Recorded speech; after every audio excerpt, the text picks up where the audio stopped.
Believed my husband had no clue about my side piece until I got home and found my wedding ring superglued to the div*RCE papers. Then I checked my phone and saw a mass text. To everyone we know. I'm 34 and have been married to Mark for 8 years. We live in Lincoln Park, Chicago. It's a lively neighborhood with tree-lined streets, bustling shops, and a mix of historic and modern homes. Our life seemed perfect, a comfortable home, stable jobs, and a close-knit group of friends. Over the past year, things changed. Mark, a dedicated architect, started bringing work home more often. He'd spend hours in his study, poring over blueprints and sketches. Our conversations became brief, mostly about daily routines. Intimacy faded, and I felt more like a roommate than a wife. I tried talking to him about it. One evening, as he was sketching designs for a new project, I said, "Mark, I feel like we're drifting apart. We hardly spend time together." He sighed, not looking up. "I'm sorry, there's just a lot on my plate right now. Once this project is done, things will get better." But they didn't. Weeks turned into months, and the distance between us grew. Around this time, I reconnected with Alex, an old college friend from Northwestern University. We met during our freshman year in Evanston, a charming suburb just north of Chicago. Evanston has this quaint college town vibe, with coffee shops and bookstores lining the streets. Alex and I had a brief fling back then, but remained friends. He had been working overseas and recently moved back to Chicago. We started chatting on Facebook, reminiscing about our college days, late-night study sessions at the library, walks along Lake Michigan, and grabbing coffee at our favorite spot near campus. One afternoon, he messaged, "Hey, I'm back in town. Want to catch up over coffee?" I hesitated but agreed. We met at a cafe in Wicker Park, away from familiar faces. Seeing him brought back a flood of memories. He looked good, the same easy smile and twinkle in his eyes. We talked for hours. I shared my feelings of loneliness. He listened, offering comfort and understanding. One coffee meeting led to lunches, then dinners. Before I knew it, we were seeing each other regularly. With Alex, I felt alive, desired, and appreciated. I knew it was wrong. Guilt gnawed at me, but I justified it by blaming Mark's neglect. I thought I was careful. I got a separate phone to communicate with Alex and ensured we met during times when Mark was busy or out of town for work. One Friday evening, after spending the afternoon with Alex, I returned home. The moment I stepped into our apartment, something felt off. The usual sounds of Mark's jazz records weren't playing. The air was thick with silence. On the dining table, I saw a stack of papers. My heart pounded as I approached. My wedding ring was superglued to the top sheet. As I got closer, I realized they were divorce papers. The ring was firmly attached, and no matter how hard I tried, I couldn't remove it without tearing the document. Panic set in. I grabbed my phone to call Mark but noticed multiple missed calls and messages. Opening my texts, I saw a mass message sent from Mark to our friends, family, and even some colleagues. "To everyone, I want you all to know that after 8 years of marriage, I've discovered that my wife, my name, has been unfaithful. She has been having an affair with Alex, last name. I believed in our vows and trusted her, but she has betrayed that trust. I can no longer continue in this marriage." Mark, my hands trembled.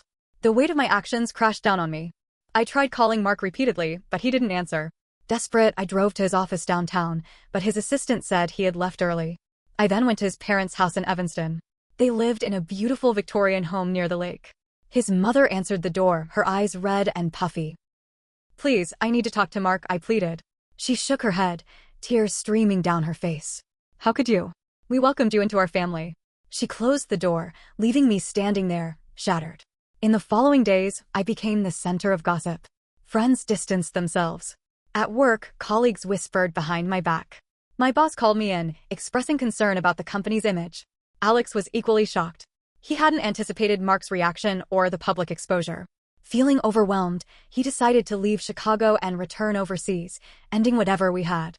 Sitting alone in our apartment, memories flooded back. The day Mark proposed at North Avenue Beach, with the Chicago skyline behind us. Our honeymoon in Italy, exploring the streets of Rome hand in hand. Lazy Sundays in Lincoln Park, picnicking near the zoo. I betrayed a man who had trusted me, hurt friends and family, and tarnished my reputation. I don't seek sympathy. I know I'm the villain in this story.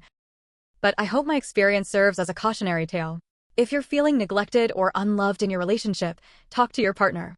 Seek counseling, have open conversations, and address issues directly. Turning to someone else only leads to more pain and regret. Mark and I are now in the process of finalizing our divorce. He's moved out, staying with a friend. I've started therapy to understand my actions and work on personal growth. The road ahead is uncertain, but I'm committed to facing the consequences and rebuilding my life with integrity. A week after the divorce papers, things got even worse. I thought the worst had already happened, but I was wrong. I was in bed, barely sleeping, when my phone buzzed at 2 a.m. It was a message from an unknown number. "You think you were the only one? Ask Mark about Madison." I stared at it, confused. My heart started racing again. Who the hell was Madison? I didn't respond. I tried calling the number, straight to voicemail. No name. No info. Just that message.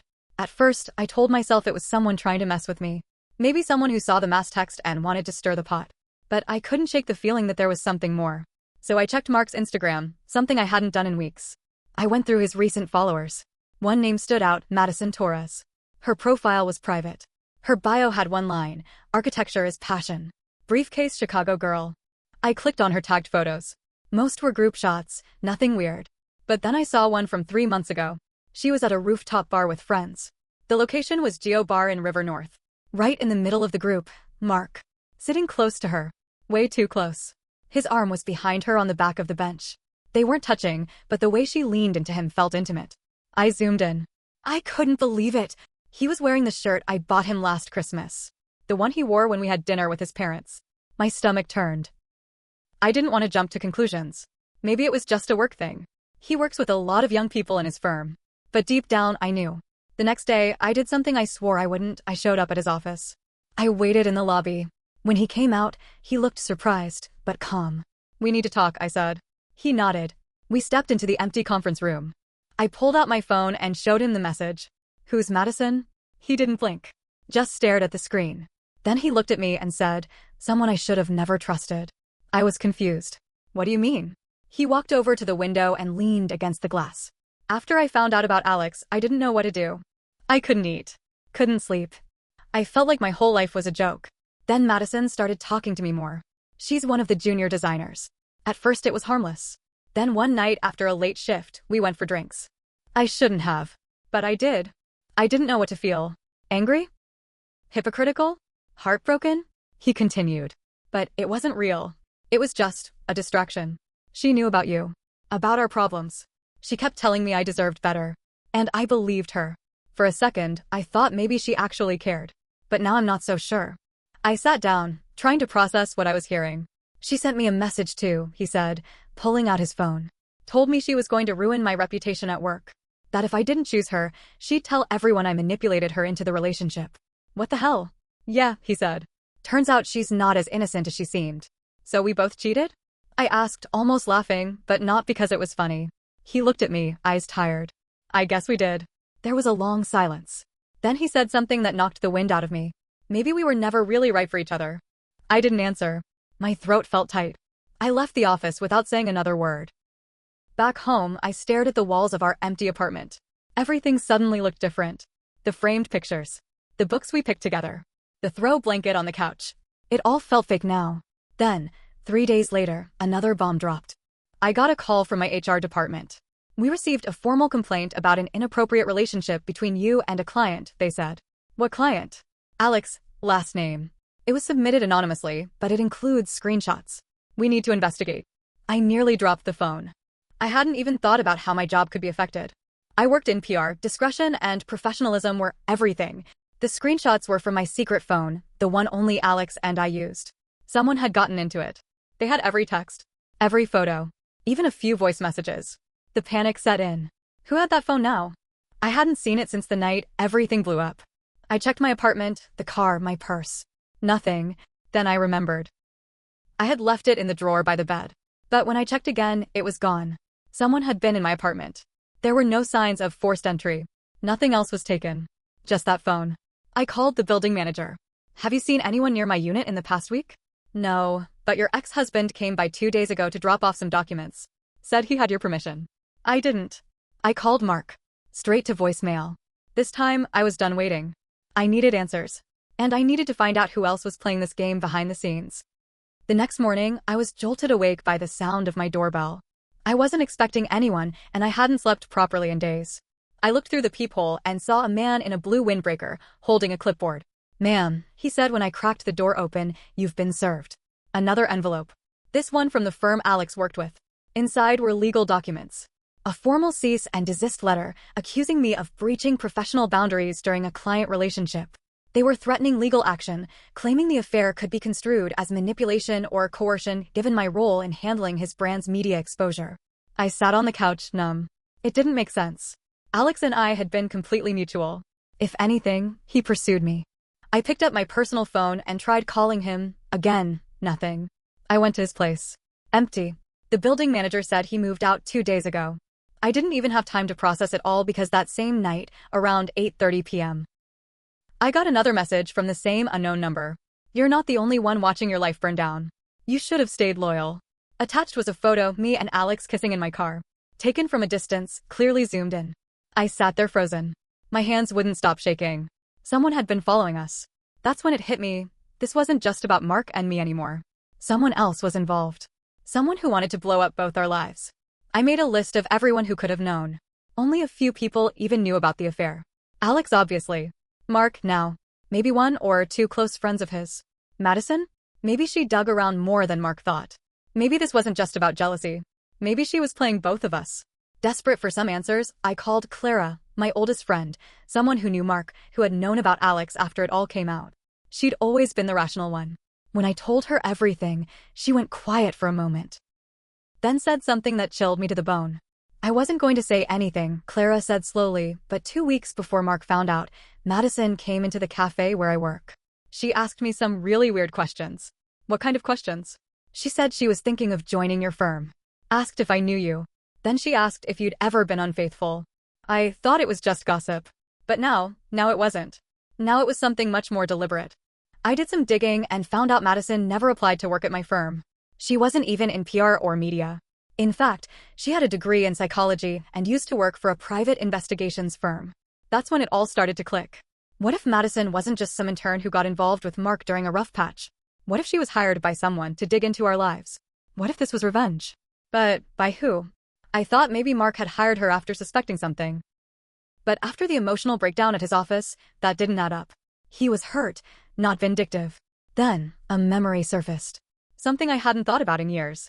2 years ago, at a company gala, I had shut down a drunk, pushy colleague. He tried to kiss me in a hallway and I slapped him. I never reported it, but I did tell Alex about it a few months later during one of our deeper conversations. I also told Clara. But what if Alex told someone else? What if that man Jeffrey was connected to this? I searched for him online. He had left the company shortly after the incident. I found a LinkedIn profile showing he now ran a consulting agency in the West Loop. One of his listed services? Reputation control and exposure strategy. My heart dropped. Was I part of some personal vendetta? A twisted plan to ruin both my personal and professional life? I didn't know what was real anymore. But I knew one thing. Someone had spent months, maybe longer, setting this whole thing up. Waiting for the perfect time to strike. And I walked right into it, blind and guilty, yes, but still completely unaware of just how deep the rabbit hole went. And now I wasn't just dealing with a ruined marriage and broken friendships. I was part of something much darker. And I was going to find out who was behind it. Even if I had to destroy everything that was left to do it. I spent the next week in full-on detective mode. I tracked down everything I could on Madison, Jeffrey, and even some of Alex's older contacts. The more I looked, the more tangled everything became. I confronted Mark again, asking if he'd ever heard of Jeffrey or if he had any connection to Madison before she started working with him. He swore he didn't. I thought she was just there, he said, pacing the length of the park near his temporary place in Lakeview. I was hurt, and she knew all the right things to say. But now? I don't even know what to believe. Neither did I. But one thing became clear. Someone wanted this whole situation to explode, and they were succeeding. The final blow came at a fundraiser dinner hosted by one of our mutual friends, an event we had RSVP'd to months ago when things were normal. I had debated skipping it. But curiosity, and a need to not hide anymore, dragged me there. Mark was already at the event when I arrived. We didn't speak. We kept to our sides of the room. But Madison showed up too. She walked in with a confidence that didn't match the chaos she had caused. Dressed in red, hair done up, smiling like nothing was wrong. Then it happened. The host introduced the sponsors of the night. One of them? Jeffrey Rhodes Consulting Group. My stomach twisted. He walked on stage like a showman, soaking in the applause. Mark's face went pale. He leaned in toward our friend at the table and whispered something. The friend's eyes widened. Then Jeffrey made a short speech. Standard thank yous, until the last line. And thank you to Madison Torres for helping us expand our reach into personal brand work. Her insights into the psychology of reputation have been illuminating. The room clapped. Madison didn't smile. She stared straight at me. I don't know what came over me. I stood up, knocked over my wine, and walked toward their table. People turned to watch. I could hear the whispers start already. You're sick, I said to Jeffrey, loud enough for nearby tables to hear. He didn't flinch. Excuse me? You used me. You used both of us. You planned this. You planted Madison in our lives. Mark stood too now, looking between us. Wait, what? Madison finally spoke. You ruined him, she said. You broke him down, and I just picked up the pieces. No, I snapped. You were never picking anything up. You were taking notes. Recording everything. Feeding it to him. Mark looked at her. Is that true? She hesitated. Madison, answer me. Yes, she finally said, voice low. I was hired. At first. But I didn't mean for it to get this far. Mark stumbled back a step. Jeffrey stood up. Let's not do this here. No, I said. Let's. Everyone here has already read the mass text, already heard rumors. Let's give them the full show. I turned to Madison. Did you send the text to my job? She nodded. You needed to be exposed. People like you don't get to hurt others and walk away clean. I felt the slap in her words. But I also felt something else. Rage, guilt, sorrow, and, oddly, freedom. Mark sat back down, face buried in his hands. People were whispering now, some filming. Someone I used to call a friend said, this is wild, like we were characters in a reality show. I left. I didn't even wait for Mark to follow. He didn't. Immediate aftermath the next morning, I had over 50 messages. Some from people judging, others from people shocked, and a few who had the nerve to act like they cared now that the story was out. Clara came over. She didn't say much. Just brought wine and sat beside me while I cried for what felt like the 100th time. Mark didn't call. Didn't text. But 2 days later, I got an email. A long one. He apologized. Not just for the affair or for Madison, but for the months he spent avoiding me, ignoring my needs. He admitted he broke down too, and in that weakness, someone else saw an opportunity and used it. He said he was going away for a while, taking a job out of state. He needed time to clear his head, to be away from Chicago, away from everything. Resolution and reflection. I didn't try to stop him.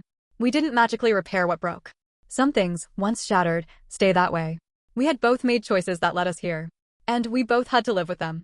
I never heard from Alex again. As for Madison, she lost her job shortly after the fundraiser. Apparently, too many people came forward with complaints, and her connection to Jeffrey became a liability. As for him, he's still out there. But he won't get near me again. I stayed in Chicago. I changed jobs, moved to a smaller apartment in Uptown, closer to the lake. Some friends drifted away. Some stuck around. I go to therapy now. Not just to talk about what happened, but to understand why I let myself become that person. Why I stayed silent for so long, ignored the signs, let someone else fill the emotional holes instead of facing them with honesty. I've learned that betrayal doesn't always scream. Sometimes it whispers. It hides in excuses. In empty conversations. In fear. But I'm done being afraid of facing myself. I'm learning how to live alone again. Not as punishment, but as a reset. A chance to start fresh without lies, without games. I don't know what the future holds. Maybe I'll fall in love again. Maybe I won't. But now I know what I need. What I deserve. And most importantly, what I'll never accept again. For now, that's enough.